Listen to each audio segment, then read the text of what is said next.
Hello everyone, in this video I'm going to show you how you can use the overlays picture in CapCut app. So you can tap on your project, select your videos or photos that you want to edit.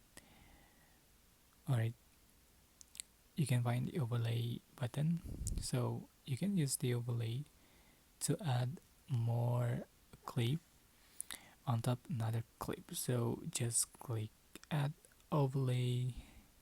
You can select videos or photos to make as an overlay. For example, select the video overlays, click add, so you can see which is this video overlays.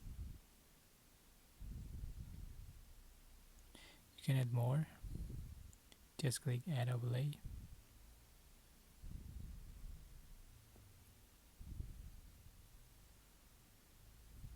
And just for the position and duration.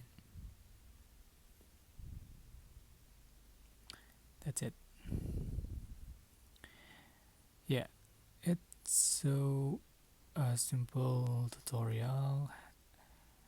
I hope this tutorial was helpful for you. Don't forget to like, comment, share, and also subscribe. Thank you so much for watching, and don't forget to click thanks button for appreciate.